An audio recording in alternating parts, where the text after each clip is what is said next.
ऐसे बात करते हैं they are under the nuclear umbrella, जैसे मान लो अबे तुम खुद अपने न्यूक्लियर अम्ब्रेला के अंदर नहीं हो। तुम्हारा खुद न्यूक्लियर अम्ब्रेला 22 अप्रैल के बाद मोदी ने फाड़ा है। 180 करोड़ की एक कुनबा, एक 80 लाख के कुनबे से लड़ने के लिए इतने मंसूबे और इतनी प्लानिंगें बना रहा है, समझ रहे हैं। इन्होंने आपस में म्यूचुअल कोऑपरेशन एंड ट्रेड के लिए इस ऑर्गेनाइजेशन का गठन किया था। ट्रेड क्या करेंगे? तू मुझे तेल दे दे, मैं तुझे तेल दे दूं। तू मुझे खजूर दे दे, मैं तुझे खजूर दे दूं। इसके अलावा इनके पास देने को है क्या? हाँ, एक और चीज है, तू मुझे ऊंट दे दे, मैं तुझे भी ऊंट दे दूं।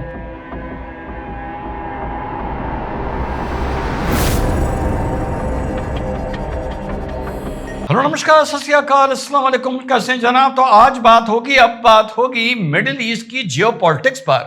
साहब, जीसीई गल्फ कोऑपरेशन काउंसिल, जिसका गठन 1981 में हुआ था, जिसमें आपके कुवैत आता है, बहरीन आता है, ओमान आता है, कतर आता है, सऊदीया आता है और यूएई आता है। इन्होंने आपस में म्यूचुअल कोऑपरेशन एंड ट्रेड के लिए इस ऑर्गेनाइजेशन का गठन किया था। ट्रेड क्या करेंगे? तू मुझे तेल दे दे, मैं तुझे तेल दे दूं। तू मुझे खजूर दे दे, मैं तुझे खजूर दे दूं। इसके अलावा इनके पास देने को है क्या? हाँ, एक और चीज है, तू मुझे ऊंट दे दे, मैं तुझे भी ऊंट दे दूं। तो इन्होंने साहब 1981 में इसका गठन किया था। उसकी आपातकाल मीटिंग हुई है परसों, और गल्फ कोऑपरेशन काउंसिल ने भी एक इस्लामिक नेटो का डिक्लेरेशन किया है, जिसमें उन्होंने कहा है attack on one is attack on all.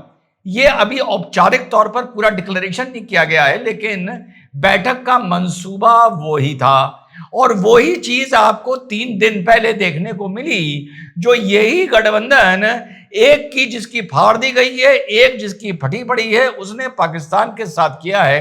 उसने कहा है मैं तुझे ज़कात तो हमेशा से देता आया हूं, तेरी फौज भी यहां पर है, लेकिन अब और होनी चाहिए हमारी जरूरत के हिसाब से।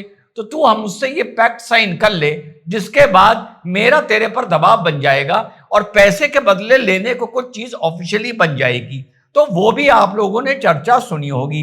इसमें पाकिस्तान की तरफ से एक ऐसा बयान आया, वाकई मैं सोच रहा था कि अल्लाह ताला ने जब अकल बांट रहे थे, ये पाकिस्तानी खड़े कहां थे उस टाइम, समझ ही नहीं आ रहा मुझे। तो इन्होंने कहा कि जो हमारा पैक्ट सऊदीया के साथ हुआ है, सऊदीया को एक न्यूक्लियर अम्ब्रेला भी मिल गया है, और ये जो पैक्ट है ये न्यूक्लियर प्रोटेक्शन तक भी आगे जाता है। माने इन्होंने एक ऐसा सीन क्रिएट किया है। पहले तो ये न्यूक्लियर करते थे, नूर खां पे बम मार मार के इनकी औकात बता दी गई कि ये न्यूक्लियर की जो बकवास करते हो तुम्हारे पिछवाड़े डाल दी जाएगी। तो अब इन्होंने कहा है, इन्होंने न्यूक्लियर को एक मजाक बना दिया है। तो साहब, वो अम्ब्रेला प्रोटेक्शन सऊदी अरेबिया को भी है। इन्होंने ऐसा माहौल बनाया है कि मान लीजिए इजराइल ने सऊदी अरेबिया पर एक अटैक कर दिया, तो मोहम्मद बिन सलमान फोन करेगा मुनीर को कि ये भैया सुनो, जरा हमला हो गया है, जरा जल्दी 3 न्यूक्लियर बम तो भेजना। आई स्वेयर यार, इन लोगों के बात करने का और सोचने का तरीका, वाकई जब द ऑल माइटी परमेश्वर अल्लाह अकल बांट रहा था, ये खड़े कहां थे? मुझे समझ में नहीं, किस कोने में थे ये लोग। तो साहब जरा 3 न्यूक्लियर से, तो मुनीर कहेगा भैया सुनो, जरा ट्रक निकालो, जल्दी 3 न्यूक्लियर बम डालो, अटैक हो गया सऊदीया पर। ऐसे बात करते हैं they are under the nuclear umbrella, जैसे मान लो अबे तुम खुद अपने न्यूक्लियर अम्ब्रेला के अंदर नहीं हो। तुम्हारा खुद न्यूक्लियर अम्ब्रेला 22 अप्रैल के बाद मोदी ने फाड़ा है, चीथड़े कर दिया है। तुम्हारे मौलाना रो रो के वीडियो बना रहे हैं कि पूरा परिवार के छोटी छोटी बोटियां कर दी। इस वक्त मरकज़ साहिबा मुरीदके में जामे मस्जिद उम्मुल कुरा, इसको हमले में तबाह कर दिया गया था। तुम्हारे मौलाना मदरसों के बाहर जहां आतंक की ट्रेनिंग दी जा रही थी, उसके बाहर खड़े हो के वीडियो बना रहे हैं कि माशाल्लाह यहाँ से बहुत मुजाहिदीन निकले थे, इंशाल्लाह हम और बड़ा मदरसा बनाएंगे, और टूटे हुए ईंटों और मलबे के सामने खड़े हैं। तुम्हारे आतंकी अब पीओके के ऊपर जाकर खैबर पख्तूनख्वा में अपनी बेसिस बना रहे हैं, इतना डर गए हैं। अबे कमबख्तो, तुम अपने देश को न्यूक्लियर अम्ब्रेला नहीं दे पा रहे हो, तुम जाके सऊदी अरेबिया को दोगे। और जिस दिन तुम लोगों ने, बता रहा हूं, पहले बताया था, 7 अक्टूबर को दोहरा दिया, ये सोच के कि अब कोई एक नेटो बना है और फलाना बना है, वो वही हाल करेगा जो उसने हमास का किया है। बस उसने अपने वो हथियार वहां इस्तेमाल नहीं किए हैं जो शायद वो तुम्हारे ऊपर इस्तेमाल कर दे।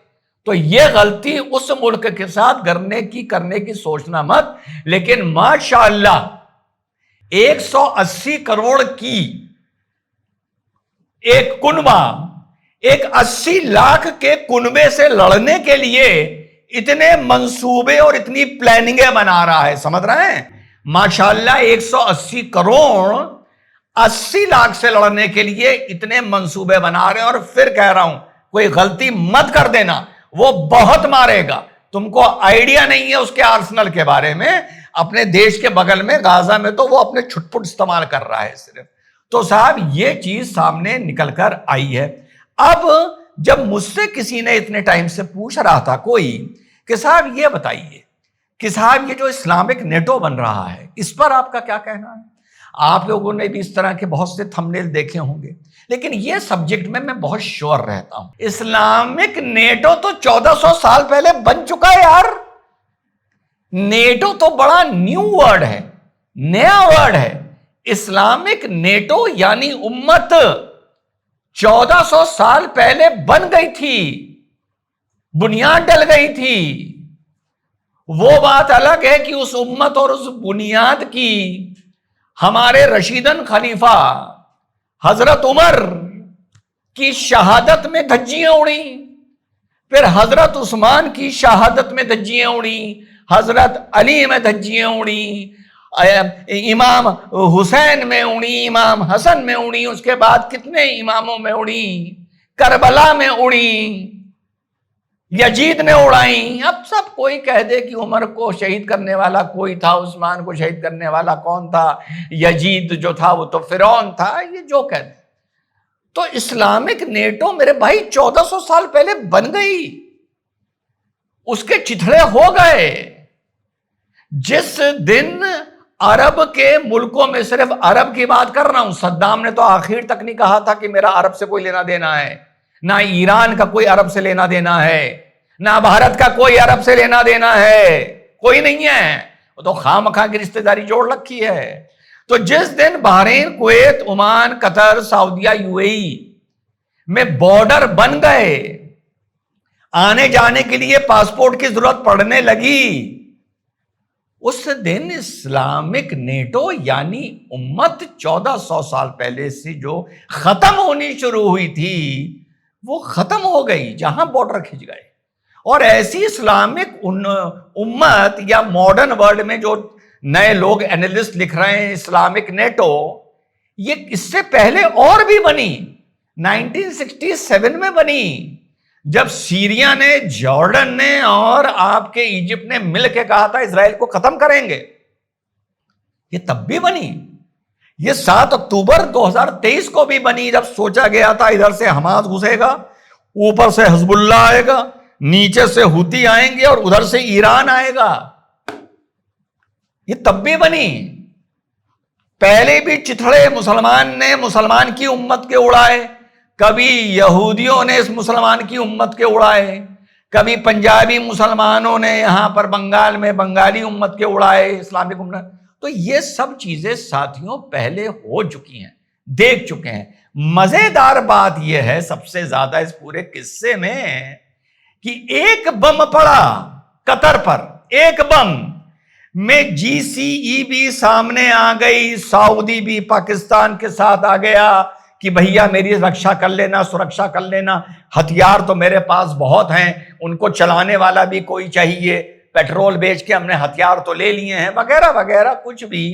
पूरी मीटिंगें शुरू हो गई और इसी उम्मत का एक भाई 2 साल से मारा जा रहा है। भाई उम्मत की शान देखिए, वहां इनकी उम्मत नहीं चल रही। अब ये जो नया इनका जो गठबंधन बन रहे हैं, जो नया नेटो और पुरानी उम्मत फिर से रंग दिखा रही है, इसकी एक लाइन मुझे बड़ी अच्छी लगी। अगर ये मैं होता तो मैं कहता भैया ये भी अपने रेजोल्यूशन में ऐड कर दो कि ये उम्मत जो है, ये गाजा की जो पिटाई है उसको उसके लिए नहीं है, उसके अलावा आगे कहीं हो तो उसके लिए है। अब ये जो पिटाई चल रही है इसमें हम इंटरफियर नहीं करेंगे, यही तो हकीकत है ना। लेकिन चलते चलते एक बात बताऊंगा, 2 बात।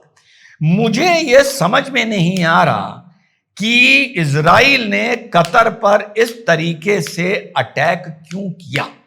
मुझे नहीं समझ में आ रहा कि जिन लोगों को टारगेट किया गया वो इतने महत्वपूर्ण नहीं थे और इतना ओपनली टारगेट कतर में क्यों किया गया।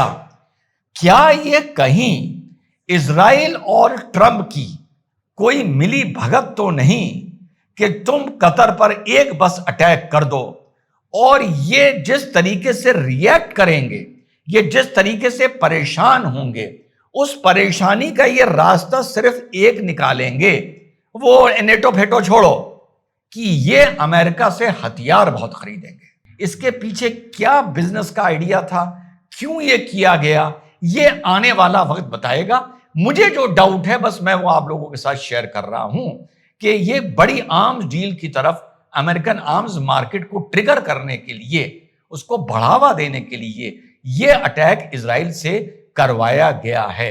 इस मुद्दे पर नए नजरिए, नए नए तरीके से आप लोगों के सामने रखता रहूंगा। जय हिंद, वंदे मातरम, खुदा हाफिज।